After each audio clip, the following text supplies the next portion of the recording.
A story slam is like American Idol and the ancient art of story got together and produced this love child called Story Slam. People come and tell their true life stories as they've lived them, and they're voted on, and they're judged by volunteer judges in the audience. Good evening. There's a winner selected at the end. We are It's a lot of fun. now ready to begin our fourth in a series of story slams. I'd like to introduce my co-host, the famous or infamous Tarina Reb, and I have to tell you, she is a dancer, and she is a poet, she's a playwright, and she's an actress.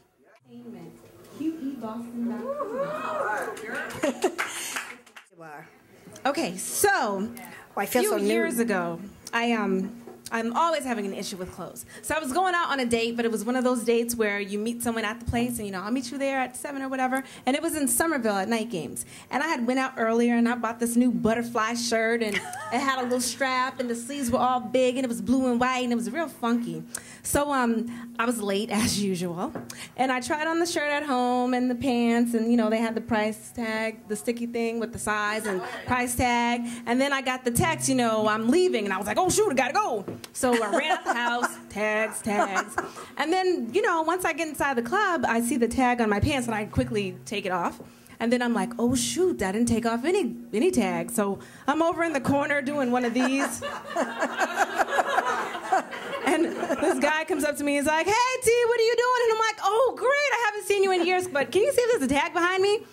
So I didn't believe him, and I went into the bathroom, and I took off the shirt. Took off all the tags. Then I put the shirt back on, but I didn't put my arms in the sleeves.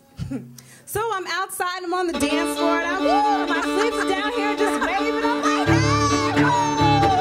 Nobody tells me a thing. And I look down, I'm like, what the? Oh my goodness, my whole arm is out. So that's my clothing story.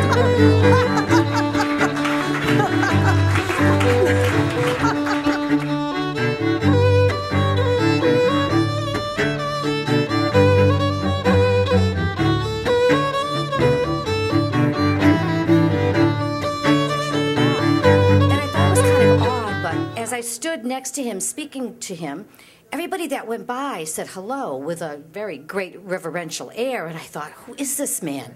And finally, the maitre d' came up, and he held out his hand, and he said, thank you, Mr. De Niro, for coming in tonight. And I looked over at him, and I said, Mr. De Niro, I said, you scared the shit out of me in Cape Fear. And he said, good, I'm doing my job.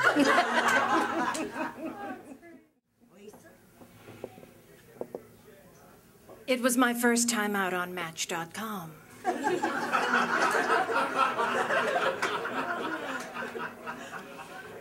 And as I rose to say, how do you do, the first thing I noticed about him was that he had lied about his height. He said, what are you going to do tonight while you're out? And I said, I don't know, we'll go to a disco, we might go to the bar or something like that. And he goes, there's lots of ladies in this city. And I was like, really? And he said, there's certain places you can go for these kind of ladies. And I was like, do tell. And he started telling me that he'd gone into one of these houses of ill repute.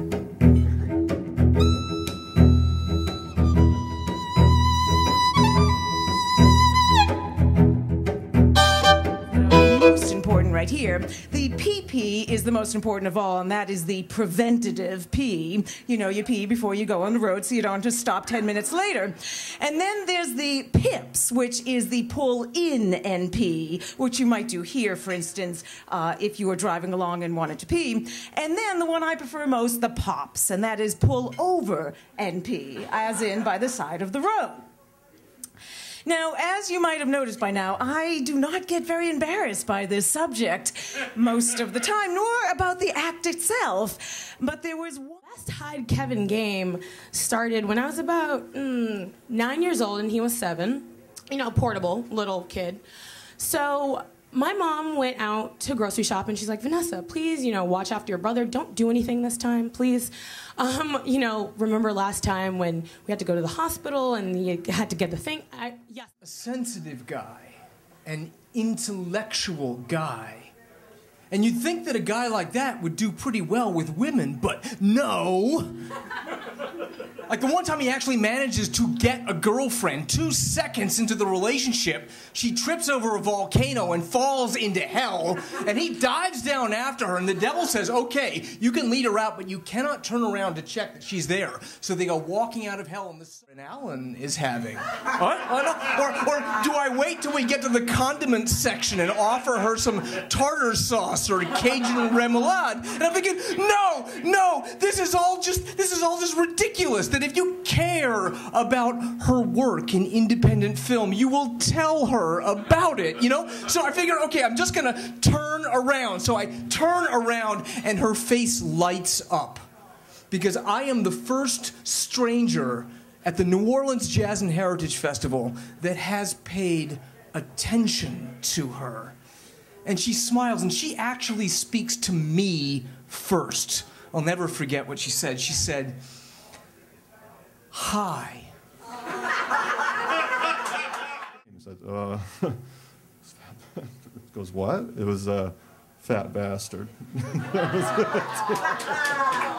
And then we'd interview these veterans, and it got so that we would bring them into schools, and then we would match teens with the veterans. And then, everybody knows who this person, I feel terrible. I had a storyteller. He's a Korean War veteran. He wanted to come with me and tell stories. And it was wonderful. It was wonderful. And he would come in and tell stories. But he had post-traumatic stress syndrome. And I had a school call me up. And they wanted to know if we could come to the school. And I felt that it was important for them to know that he had post-traumatic stress, but I got the letters mixed up. And I said, you must know that this man has STDs.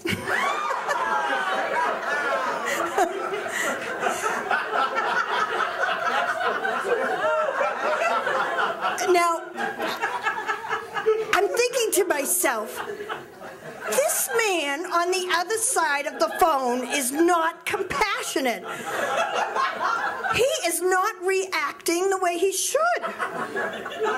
So I feel that I must explain a little further. And I say, we don't know what could trigger it. And